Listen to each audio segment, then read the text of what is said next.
परम श्रद्धेय स्वामी जी, समय बचाने के लिए सभी केंद्रीय मंत्रीगण प्रज्ञा प्रवाह के इस द्वैवार्षिक लोक मंथन आयोजन कार्यक्रम के इस वर्ष के सभी संचालक गण, उपस्थित सभी स्वागत समिति के सदस्य, सुधीजन, माता भगिनी,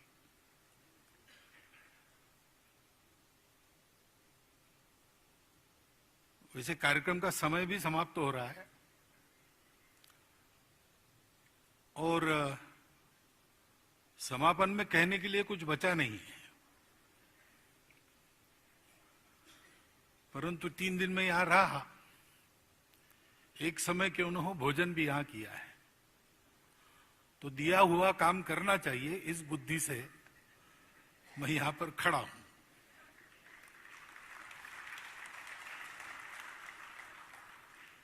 लोक, सृष्टि और धर्म, इन तीनों के उत्पत्ति का समय समान है। ये साथ चलते हैं और प्रलय तक रहेंगे, इसलिए सनातन है।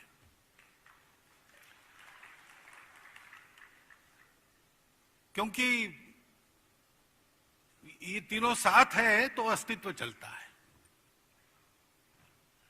एको हम बहुश्याम ऐसी इच्छा करके जो उत्पन्न हुआ है, जो अभी स्थित है और कभी आगे जाके लय भी जिसका होने वाला है, वो इन तीनों के सहारे चलता है। अब ये बात जब हम कहते हैं, ऐसी बातें अगर हम कहते हैं, तो अपरिचित व्यक्ति की पूछेगा कि आप भारत से आए हो क्या? क्योंकि ये बात हमारे पूर्वजों ने पहचानी है। बात तो सबकी है, ये कोई बपौती हमारी नहीं है, ये एक सत्य है। लेकिन इस सत्य को हमारे पूर्वजों ने पाया, क्योंकि उन्होंने खोजा, बाकी दुनिया ने खोजा नहीं, उन्होंने खोजना बंद कर दिया। अभी इतना सारा मंथन अपना हुआ, ये इसके पहले भी ऐसे विचार हुए होंगे, तो सब में एक बात तो ये क्यों होता है? आनंद के लिए होता है, सुख के लिए होता है, संतोष के लिए होता है। उसकी राह में जड़ चेतन चराचर सृष्टि भटकती है, तो उस सुख को पाने के लिए सब लोग जाते हैं।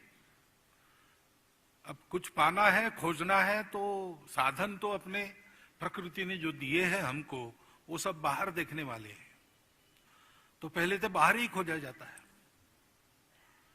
लेकिन बाहर खोजते हैं तो एक बात पता चलती है कि बाहर खोजने से मिलता नहीं, कभी लगता है मिला, लेकिन वो फीका पड़ जाता है,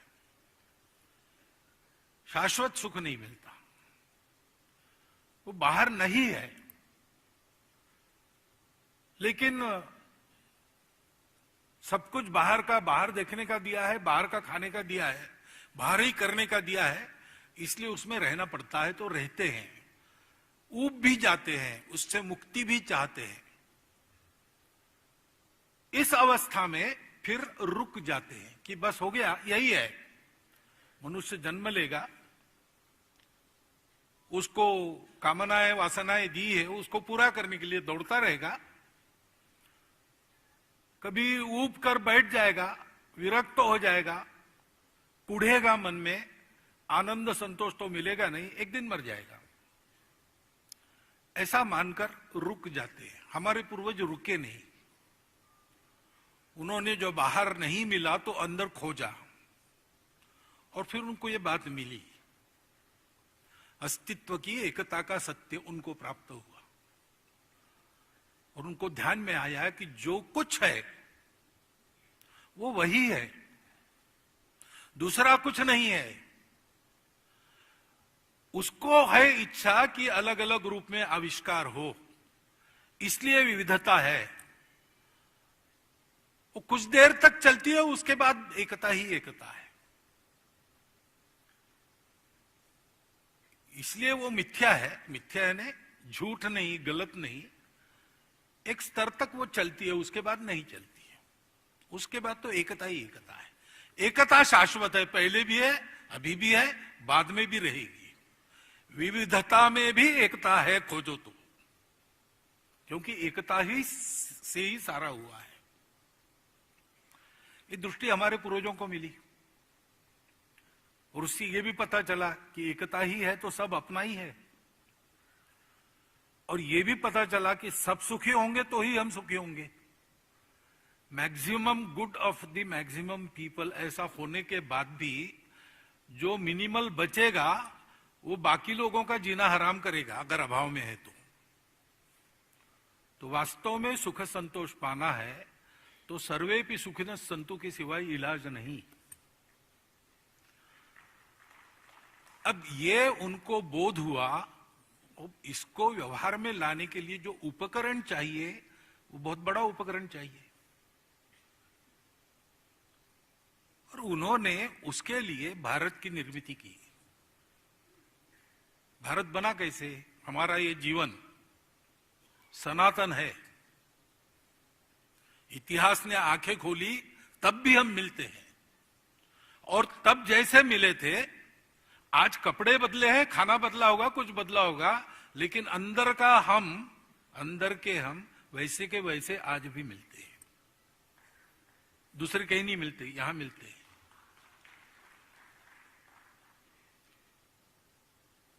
क्योंकि ऋषियों ने ये सोचा कि ये सबको देना अपना कर्तव्य बनता है, उसका उपकरण एक राष्ट्र होना चाहिए।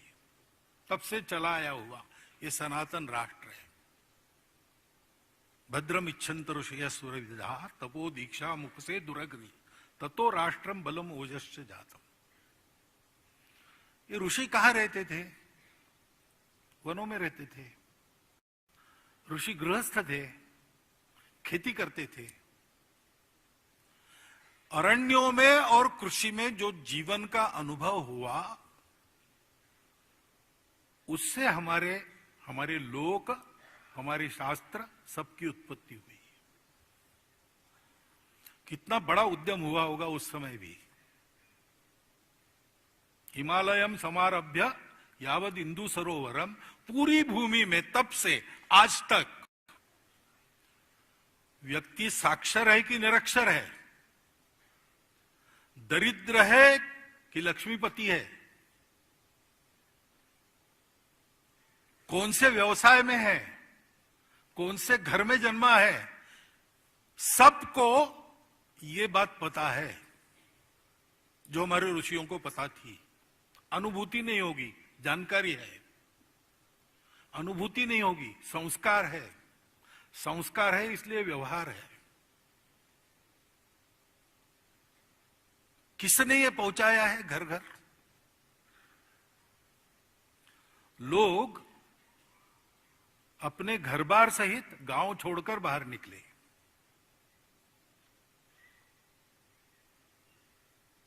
घर घर में ये पहुंचाना है ज्ञान। विद्या अविद्या दोनों, आध्यात्मिक आधार पर जो विज्ञान हमने देखा, उसके आधार पर जो जीवन व्यवहार ने सोचा, सब जगह पहुंचाना है। ये सब लोग गए हैं। जिनको आज हम वनवासी आदिवासी कहते हैं, जिनको आज हम घुमंतु कहते हैं, ये कोई परिस्थिति के चलते वहां नहीं पहुंचे। ये व्रत के रूप में उन्होंने ग्रहण किया है। जंगल में रहने वाले हमारे जंगलों के ट्रस्टी रहते थे। समाज हमारा स्वशासी था, स्वायत्त था। तो राजा के पास कुछ मर्यादित काम थे, शासन कुछ एक मर्यादित काम करता था। अधिकांश समाज अपने बलबूते चलता था। तो जंगल के ट्रस्टी वनवासी थे, वो जंगल की रक्षा करते थे, जंगल को बढ़ाते थे। समाज को जब जितना चाहिए उतना उपयोग योग्यता की मर्यादा में करने देते थे, बाकी नहीं करने देते थे। धर्म से चलता था।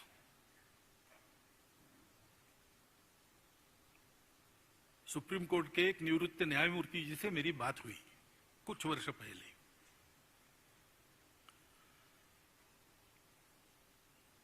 और अपने पूर्व राष्ट्रपति प्रणव दा से भी मेरी बात हुई इस विषय को लेकर। मैंने उनको पूछा कि जूरिस्प्रूडेंस ये अपना है क्या?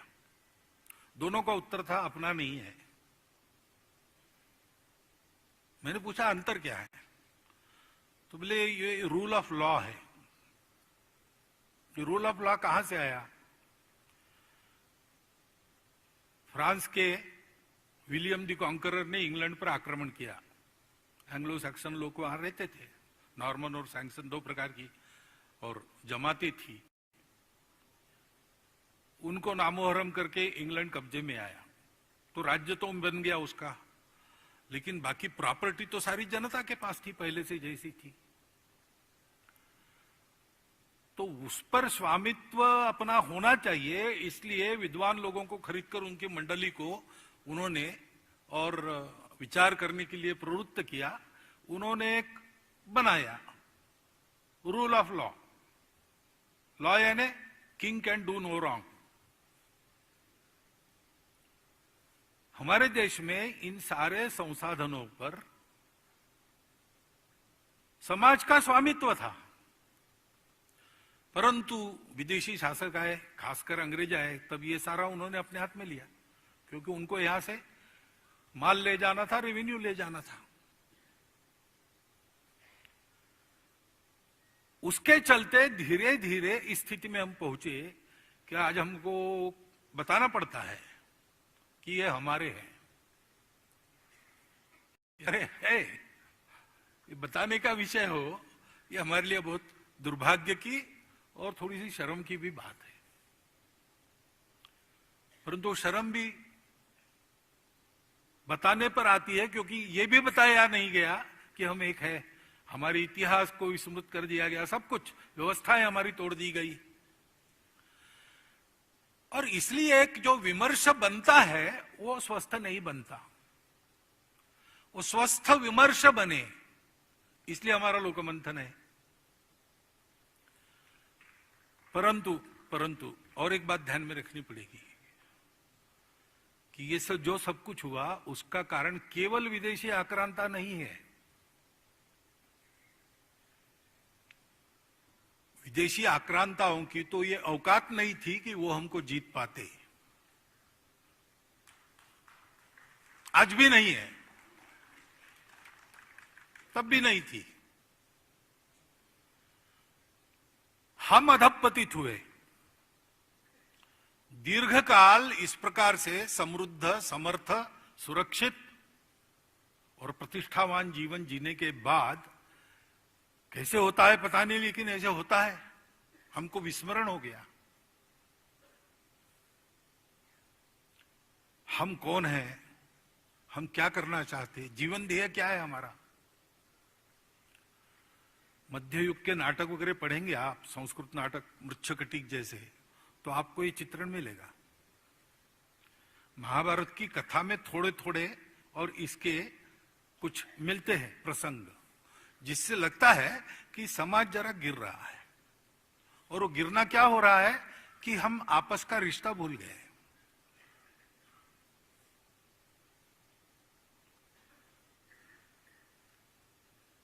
क्यों भूले? क्योंकि जीवन ध्येय बोले। ये जीवन ध्येय दिया था हमारे पूर्वजों ने। ये हमारे राष्ट्र का निर्माण किस लिए है? एतद् देश प्रसूतस्य सकाशादग्र जन्मनाथ स्वम स्वम चरित्रम शिक्षेरन पृथिव्याम सर्वमानवा।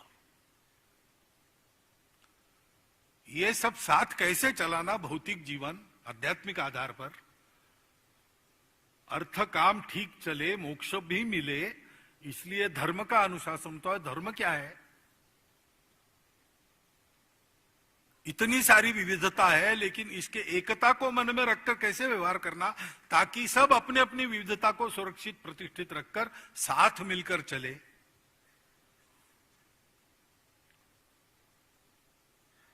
सृष्टि का धर्म है।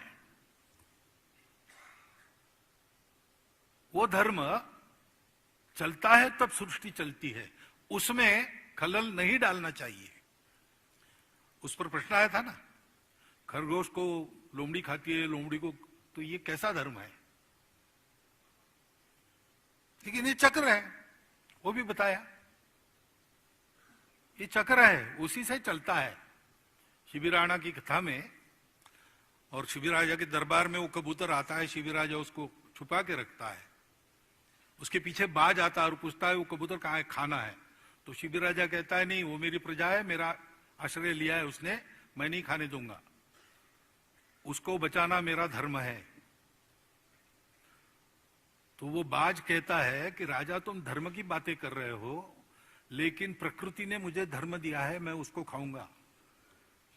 मेरा धर्म समाप्त करके तुम अपना धर्म रखना चाहते हो, यह धर्म नहीं है, यह धर्म है। और शिबिराणा कहता है कि तुम्हारी बात ठीक है, तुम्हारा वो धर्म है, मेरा ये धर्म है। तो रास्ता ऐसा है कि तुमको कबूतर ही खाना चाहिए, ऐसा नहीं मांस खाना है, तो वजन के बराबर मांस मेरे बाह का ले लो। अपना देकर धर्म की रक्षा करना सृष्टि का धर्म है। खेती में मेंढकों को काम है, वो कीड़े खाते हैं, तो फसल पर बीमारी नहीं आती। एक बार किसान गए विनोबा जी से मिलने, और उन्होंने कहा कि वो आजकल बीमारी बहुत हो गई फसल पर। तो विनोबा जी ने कहा और मेंढक बेचते जाओ, और मेंढक बेचते जाओ, क्योंकि वहां से लेबोरेटरी के लिए मेंढक पकड़कर दिए जाते थे। तो विनोबा जी का कहना था कि मेंढक के कारण वो कीड़े समाप्त होना बंद हो गया, क्योंकि मेंढकों को आपने दे दिया उधर, तो बीमारी बढ़ रही। अब मेंढक हिंसा कर रहा है कि नहीं, कीड़े खाकर हिंसा कर रहा है, लेकिन उस हिंसा के कारण बहुत सारी बातें बच जाती है। सृष्टि का धर्म है, उस चक्र को पहचान कर उसके साथ चलना, तो हम सब सुरक्षित रहते, सृष्टि भी फलती फूलती है। हम इस प्रकार देते हैं, वो हमको देती है। इसका चक्र का उल्लेख हुआ, यज्ञ चक्र, एवं प्रवर्तितम चक्रम नानुवर्त्युयते ये में बताया। ये सारा धर्म सिखाना दुनिया को, ये हमारा जो जीवन ध्येय था हम भूल गए। हमने आपको अपने आप को मर्यादित कर लिया, मर्यादित कर लिया इसलिए भूल गए इसलिए फिर संबंध टूट गए, संवेदनाएं बंद हो गई, स्वार्थ आ गया। और इसके चलते हमने ही धर्म के नाम पर बहुत अधर्म किया है। इसलिए स्वामी जी ने जब कहा कि प्रकृति, संस्कृति और विकृति, तीन आयामों में चलने वाला लोग प्रकृति के अनुसार संस्कृति की ओर बढ़े, लेकिन विकृति की ओर न जाएं, ये भी देखना पड़ता है, वो देखा नहीं गया। इसके कारण हम दुर्बल हो गए और मुट्ठी भर लोगों के भक्ष बन गए। तो हमारा जो उद्यम है उसके दो काम हो जाते हैं। संत तुकाराम महाराज हो गए, उन्होंने एक प्रसिद्ध उक्ति है उनकी, रात्रंदिना आम्हा युद्धाचा प्रसंग, अंतर्बाह्य जग आणि मन। रात्रंदिन हमको युद्ध का प्रसंग है, अंदर अपने से लड़ना है, बाहर दुनिया से लड़ना है। किसी ने कहा होगा कि आप तो हरिनाम जपते हैं, इतना अत्याचार चल रहा है, हाथ में तलवार लेके लड़ते उड़ते तो है नहीं। तो उन्होंने कहा हम भी लड़ते हैं, अंदर अपने से लड़ना पड़ता है, बाहर। हमारा कार्य ऐसा ही दो धारा कार्य है। हमको अपने समाज की स्मृति को भी ठीक करना है, क्योंकि उसके क्षीणता के चलते ये सारी समस्याएं आज जो दिख रही, वो भी एक बार ये याद हो जाए कि हम एक ही है। जो महामहिम राष्ट्रपति जी ने यहां पर कहा, वनवासी, गिरिवासी, नगरवासी, ग्रामवासी हो, सब भारतवासी है। और ये केवल भावनिक आह्वान नहीं है, ये रोकड़ा सत्य है, बिल्कुल ये रोकड़ा सिद्ध है, सत्य है। ऐसे ही ये सत्य है कि संपूर्ण जीवन को पहचान कर उसका ठीक ठीक रखरखाव करने वाली जो संपूर्ण दृष्टि चाहिए वो भारत की दृष्टि है, बाकी किसी के पास वो नहीं है। अभी अभी जहां से हमने शुरू किया अंदर देखना, वहां पर विज्ञान पहुंच गया उस दहलीज तक। आजकल कुछ शास्त्रज्ञ ऐसा कह रहे हैं कि everything started with the pre existing universal consciousness, यहां तक वो आ गए। अभी तक कणों की बात करते थे, जड़ता की बात करते थे, अब कह रहे जड़ता भी उपजी। पहले कहते थे कि चैतन्य उपजा जड़ता से, अब कहने लगे हैं कि नहीं, जड़ता का भी निर्माण हुआ चैतन्य से, और वो पहले से था और वो विश्वव्यापी है। अब ये उनका गणित कहता, उनकी थ्योरी कहती, इसकी अनुभूति उनके पास नहीं है। उस अनुभूति को रखने वाले आज भी भारतवर्ष में जगह जगह मिलते हैं। उनकी एडवर्टाइजमेंट एजेंसीज वगैरह नहीं है, लेकिन वो है और लोगों को उपलब्ध रहते हैं। हमको ये करना है कि हमको भारत के इस विस्मृत अस्मिता को फिर से परिचित कराना है।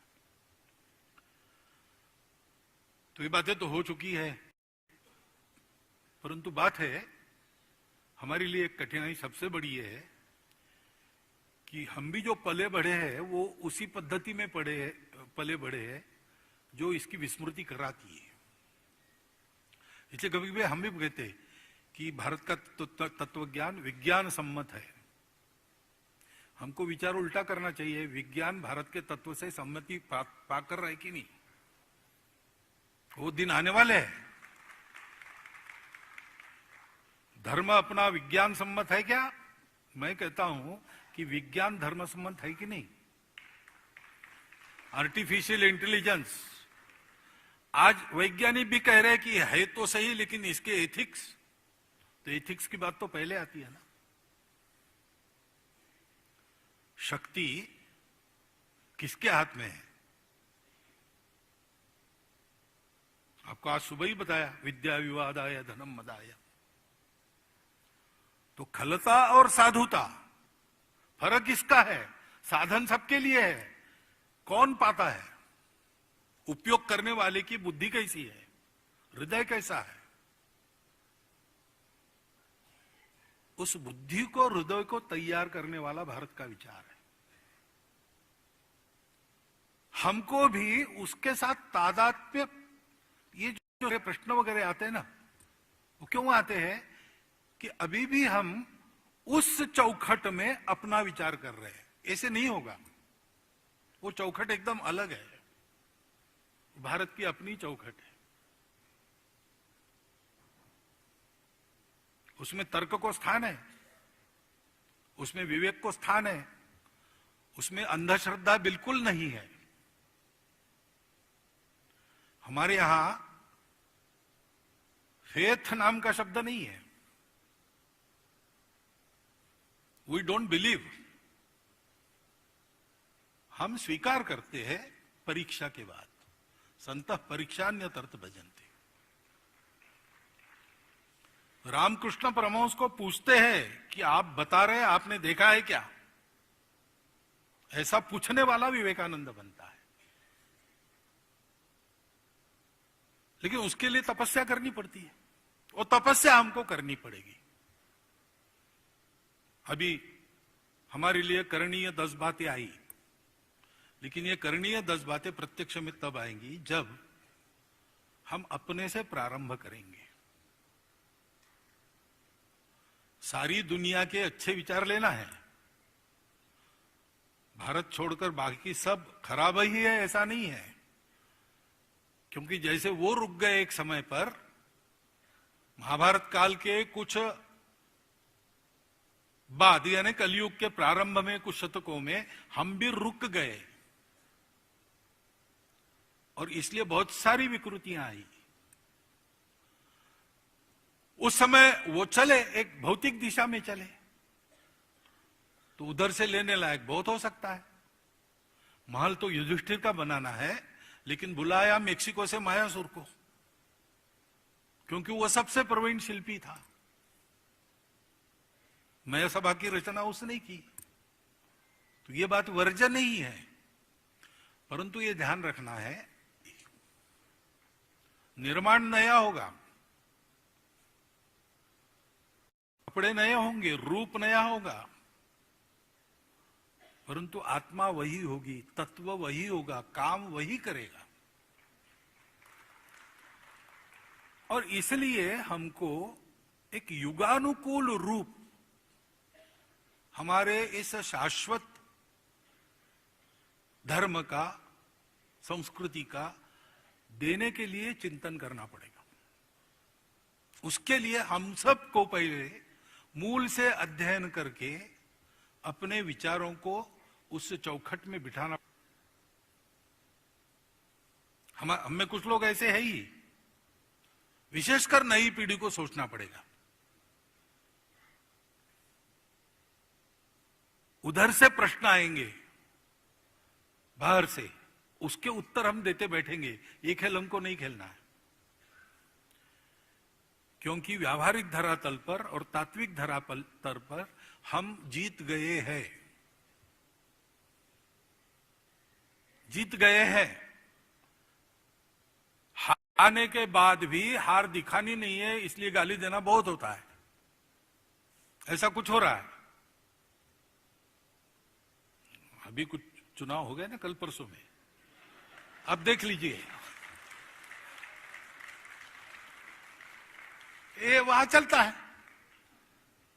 लेकिन हम जीत गए भाई। सारी दुनिया लड़खड़ाई है। 2000 सालों में जितने प्रयोग हो गए हैं, ईश्वर को मानने वालों के, न मानने वालों के, व्यक्तिवादी, समाजवादी, सब प्रकार के लोग प्रयत्न करके थक चुके हैं, लड़खड़ा रहे हैं, भारत की ओर देख रहे हैं। हमको क्यों उन प्रश्नों के जवाब देने हैं? उनके ग्राउंड में जाकर थोड़ी कबड्डी खेलनी है उनके नियमों से। हमको अपने ग्राउंड में दुनिया को लाना है।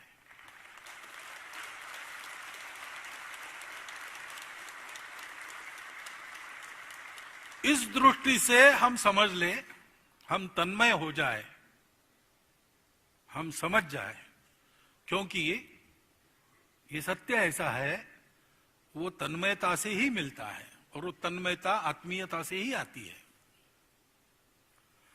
ताही अहीर की छोहरिया छछिया भरी छाछ पे नाच नचावाई, ऐसा है ये। शेष महेश गुणेश दिनेश सुरेश जाऊ निरंतर ध्यावई, जाहि अनादि अनंत अखंड अछेद अभेद सुवेद बतावई, नारद से शुक्र व्यास रटे पछी हारी थके पुनि पार न पावई, ताही अहीर की छोहरिया छछिया भरी छाछ पे नाच नचावई। उसके साथ तन्मय होना, और तन्मय होने के लिए जैसे हम हैदराबाद में आते हैं, जैसे हम दिल्ली में आते हैं, जैसे हम बड़े बड़े शहरों में जाएंगे, ऐसे बड़े परिसरों में जाएंगे, वैसे कभी कभी छोटे गुटों में मिलकर जंगलों में जाना चाहिए। छोटे छोटे लोक मंथन हमारे वहां होने चाहिए। वहां हमारे साथ, हमारे पंक्ति में वहां के लोग बैठने चाहिए। वहां हम पूछेंगे, वो उत्तर देंगे। उन्हीं को पूछना, श्रद्धा से पूछना। श्रद्धया प्रणिपाते न परिप्रश्ने न सेवया। लोग को समझना है, लोगों में जाना पड़ेगा। है कर्म प्रवण लोग है, वो तो जा ही रहे, कितने ही अपने सामने यहां आकर बोले लोग, परंतु ये अपना प्रवाह बढ़ रहा है। भारत को उठना है, भारत को बड़ा होना है। और अभी चारों ओर देखते हैं तो यही लोग दिखते हैं जिनके साथ ये होने वाला है। इसलिए जुड़ने वाला बहुत बड़ा समाज है, उसको साथ लेकर हमको ये करना पड़ेगा, तो फिर जल्दी समझ में आएगा, पूरा समझ में आएगा। ठीक ठीक शब्दों में सब नहीं बता सकते, अंदर है, अनुभूति में है। ये अनुभूति का मामला है। ये हमको करना पड़ेगा। और ये ध्यान रखना पड़ेगा कि अनुभूति हमको बताती है कि इस विश्व में हम किसी के शत्रु नहीं, कोई हमारा शत्रु नहीं है। आक्रामक आए, उन्होंने कुछ किया, ठीक है, हम मार नहीं खाएंगे, हम हानि नहीं करने देंगे अपनी, हम प्रतिकार करेंगे, लड़ेंगे। जिसको वो परीक्षा करनी है वो कर ले, परंतु हम किसी से लड़ते नहीं। उदयनंद नाम का राजपुत्र, उसकी कहानी है केरल में। पिताजी ने भेजा उसको, जाओ भाई सीख के आओ, तुमको प्रजा की रक्षा करनी है बाद में। तो आचार्य परशुराम जी की शस्त्र विद्या अस्त्र विद्या सिखाने वाले 21 आचार्यों का गुरुकुल था। वहां जाके वो पढ़ा 12 साल, बहुत मनोयोग से सारा सीख लिया। परीक्षा के लिए आया रंगशाला में, 20 आचार्य प्रधानाचार्य को आगे करके बैठे थे। पूछा उसने, परीक्षा लीजिए। तो प्रधानाचार्य ने पूछा कि परीक्षा लेते हैं, लेकिन क्या क्या परीक्षा ले, तुम्हारी कितना सीखो हो तुम 12 साल में? तो उसने कहा, आचार्य जी आपकी कृपा से मैं 10,000 लोगों के साथ अकेला लड़ सकता हूं। तो प्रधानाचार्य ने कहा, ऐसा करते हैं, तुम फिर कल आओ, ये तुमने बताया ना, तो कल हम सोच के परीक्षा लेंगे, कल आओ। तो चतुर्था राजकुमारों समझ गया, फिर से यानी सप्लीमेंट्री में बुलाया, यानी फेल हो गए। तो सोचा उसने रात भर मेरी क्या गलती हो गई। फिर दूसरे दिन जाके कहा कि हाँ वो कल जरा मैं ज्यादा ही बड़बड़ा गया, 10,000 लोगों से लड़ना नहीं पड़ता, क्योंकि 10,000 लोग मार नहीं सकते, घेर कर भी मारेंगे आपस में ही टकरा जाएंगे। 10,000 कहां मार सकते एक आदमी को? वो अंदर के घेरे में जितने खड़े हो सकते हैं उतने ही मार सकते हैं, और वो 27 होते हैं। तो उसने कहा, आचार्य 27 लोगों से मैं लड़ सकता हूं। तो आचार्य ने कहा, बहुत आनंद की बात है, तुमको सोचने की दिशा मिल गई, तुम सोचो और फिर कल आओ। फिर दूसरे दिन सोच के गया तो बताया, कल भी जरा ज्यादा ही बोला मैं। ऐसा है कि 27 भी है तो भी एक समय तो एक से ही लड़ना पड़ता है ना। एक का मार रोकना, दूसरे को धौस बताना, तीसरे के पीटते हुए चौथे के बगल में से घेरे के बाहर निकलना, और एक बार बाहर निकले कि घेरा नहीं पड़ने देना, सामने हमेशा एक को ही रखना।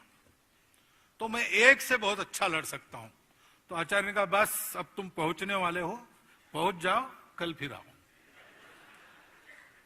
और उस दिन जब पहुंचा वो, तो उसने बहुत हृदय से क्षमा मांगी सभी आचार्यों को, कहा कि मैं ज्यादा ही बोल गया था, एक तो आपने मुझे मारपीट करने के लिए ये सब नहीं सिखाया, और मैं किसी से वैर भाव नहीं रखता हूं, तो मेरा कोई शत्रु नहीं, मैं किसी से लड़ नहीं सकता। लेकिन दुनिया में सब है, दुष्ट लोग भी है, तो वो अगर मेरी या मेरे प्रजा की हानि करना चाहे तो उनको रोक कर मैं अपने आप को और मेरी प्रजा को बचा सकता हूं, इतना मैंने सीखा है।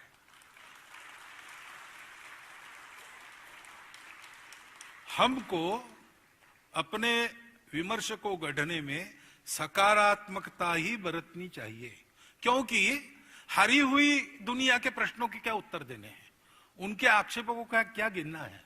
वो तो अपने लोगों को समझाना पड़ेगा, उतना बताना। लेकिन ये कैसा खराब है, वो कैसा खराब है, ये बताने की जरूरत नहीं।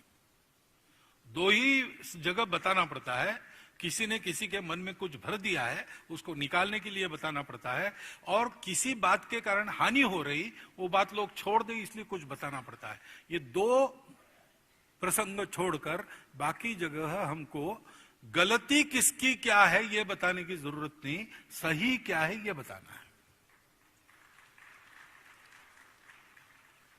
ऐसा विमर्श हमको गढ़ना पड़ेगा, क्योंकि आज सारे विश्व को प्रतीक्षा है, और विश्व के जो नेतृत्व करने वाले लोग हैं उनको कितनी है क्या, उनको भी है, लेकिन उनके फिर वेस्टेड इंटरेस्ट वगैरह सारी बातें रहती है। लेकिन समाजों में जाते हैं तो वहां उत्सुकता है, ये अनुभव आता है। लोग आते हैं मिलने के लिए, लोग पूछते हैं, देखकर अभिभूत होकर जाते हैं, उनको ये उत्सुकता है, उनको भारत से रास्ता चाहिए, भारत को अपना रास्ता पूरा पता हो जाए ठीक ठीक, इसके लिए हमको काम करना है। उसके लिए ठीक से विमर्श बने, इसलिए मंथन होना है। क्योंकि जैसा मैंने कहा, महाराज जी ने भी कहा कि दही जैसा जम गया है, कठोर हुआ है।